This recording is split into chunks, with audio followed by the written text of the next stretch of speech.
All right, so this is a question where we're given a reaction, we're given some concentrations and rates, and we're asked to derive the rate law and K. So what we're going to have to do, remember in rates, unless it's asking for rate of appearance or disappearance, the equation is irrelevant. So we ignore it. The rate law must be determined experimentally.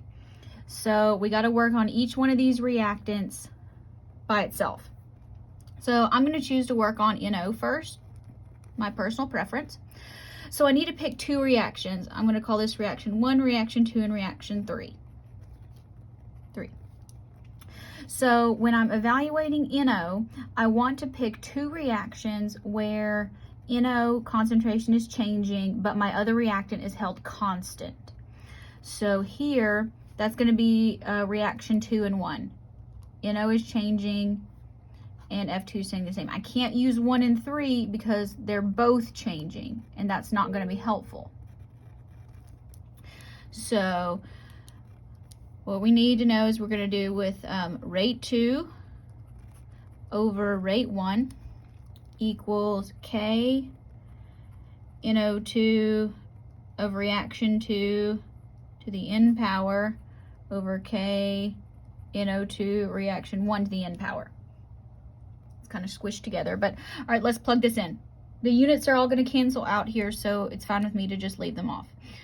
So reaction 2, 0.051, 0.026, K's fall out, 0.2 over 0.1 to the N into the N. Okay, so now let's do the division. Here, 0.051 divided by 0.026. We can call this 1.96. It's probably just going to be 2, but 0.2 divided by 0.1 is 2. All of that is to the N. Now, you can just ask yourself, 2 to what power is 2? It's 1. If you want to run the logs, then you can do that. So we know this is 1. Now we repeat the process for our second reactant. In this case, we want to pick two reactions where fluorine is changing and nitrogen monoxide is staying the same. So I'm going to pick reaction 3 and reaction 2. So this is where this is the same, this one's changing. Okay. So that's going to be rate 3 over rate 2, K F2 reaction 3, K F2 reaction 2. And then N represents our reaction order. Let's plug these in. 0.411, 0.051, 0.200, K's fall out, as do all our units. All that to the N. So let's go with 0.411 divided by 0.051. Okay, so we get 8 equals 2 to the N. All right, so 2 to what power is 8? Hopefully you know that in your head that it's 3. If you don't, what you do is you take the log of both sides and you would say log of 8, which is that answer there, divided by the log of 2, and you get 3. So use properties of logarithms to solve for that. Now, so we write our rate law now that we've determined our orders. So rate equals K times concentration of NO to the first, concentration of fluorine to the third.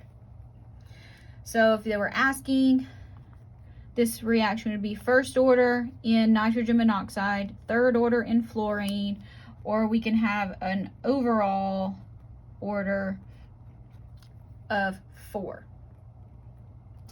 This was not a problem that I wrote, and so it also asks us to evaluate K. And when I was copying this problem down, I had a question because normally rate should be in molarity over seconds, not inverse molarity inverse seconds. So I'm going to work this according to how it should be. So when we're determining K, we're going to use our rate law here. Pick any of these reactions. I'm going to use this one because I like ones a little bit better. So we're going to plug in our data. So we know that rate, we already determined this, rate 0.026. Now when you're calculating K, you need to include your units. Rate should always be in molarity over second.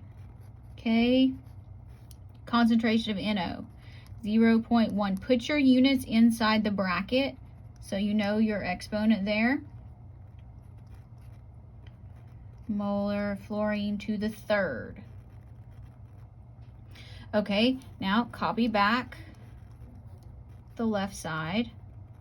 Copy K. Now, when you do math with your numbers, you also do math with your units. So let's do this. Let's do 0.1 times 0.1 to the third.